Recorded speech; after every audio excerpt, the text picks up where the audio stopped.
এক সপ্তাহের মধ্যে উনি ফুফাতো ভাইয়ের সাথে আমার বিয়ে ঠিক করবে। কি হয়েছে আপনার, কি হয়েছে? আব্বার কাছে কেন আসা হয়েছিল আপনার? একটু কাজ ছিল। বিয়ে 2 বছরের জন্য পিছাতি বললেন যে? ও, তার মানে তুমি আড়ি পেতে সব কথাই শুনিছ? এমনি বলছি। এমনি বলিছে আবার কি? আপনি আমার কথা চিন্তা করে 2 বছর বিয়ে পিছাতি বলেছেন। তোমার কথা আবার কি চিন্তা করব? চিন্তা যদি থাকে তাহলে পরিষ্কার শুনে নেন। আপনার প্রতি আমার ভালোবাসা আব্বারে জানান দেওয়ার পর আব্বা ভীষণ রেগে গিয়েছে। আমাকে লাস্ট ওয়ার্নিং দিয়ে দিয়েছেন, 1 সপ্তাহের মধ্যে উনি ফুফাতো ভাইয়ের সাথে আমার বিয়ে ঠিক করবে। কি হয়েছে আপনার, কি হয়েছে?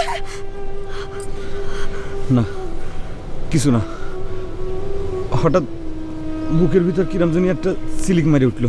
কিছু না? আমার বিয়ের কথা শোনার পর আপনার বুকের মধ্যে সিলিক মারি উঠলো, তাও আপনি বলছেন কিছু না? এতদিন আপনার চেহারা চাহনিতে আমার প্রতি ভাব ভালোবাসা ফুটে উঠলো, আজকে আপনার বুকের মধ্যেও সেটা জানান দিল। এরপরেও কি আপনি বলবেন আপনি আমার একটু ভালোবাসেন না? বলে কি লাভ?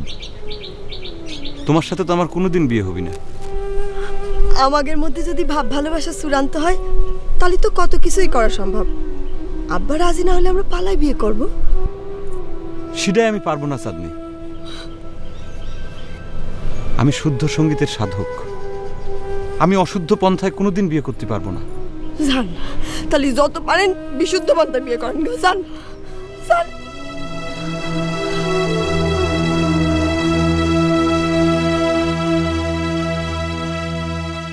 কি সমস্যা?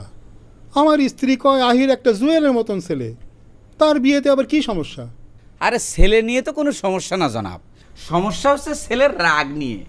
রাগ নিয়ে? যে তাহলে তো মনে হচ্ছে তুমি আহির সম্পর্কে কিছু না জেনেই মেয়ে খুঁজতে বার হয়েছ।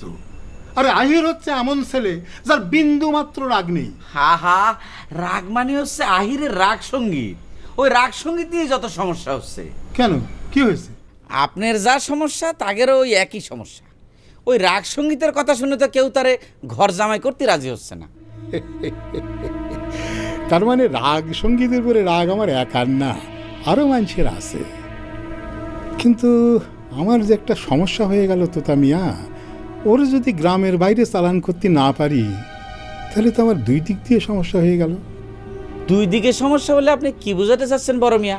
ও তুমি বুঝবা না, বিয়ের যোগ্য নিজের মেয়ে থাকলি বুঝতে।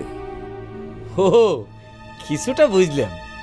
আপনার মেয়ে চাঁদনি আহিরের উপর দুর্বল, তাই না?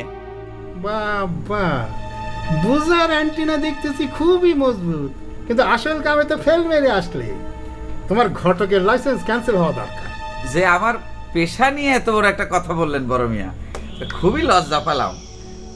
আপনি আমার আরেকটা সপ্তাহ সময় দেন, আমি চেষ্টা করে দেখি কোনো মেয়ের সন্ধান বার করতে পারি কিনা। ওরে না না, 1 সপ্তাহ সময় দিতে গেলেই লাইন ক্লিয়ার হয়ে যাবে না।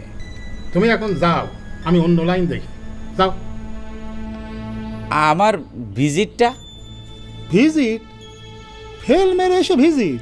উল্টো তুমি আমারে ভিজিট দাও। তোমার জন্য 2 দিন আমার সময় নষ্ট হয়েছে।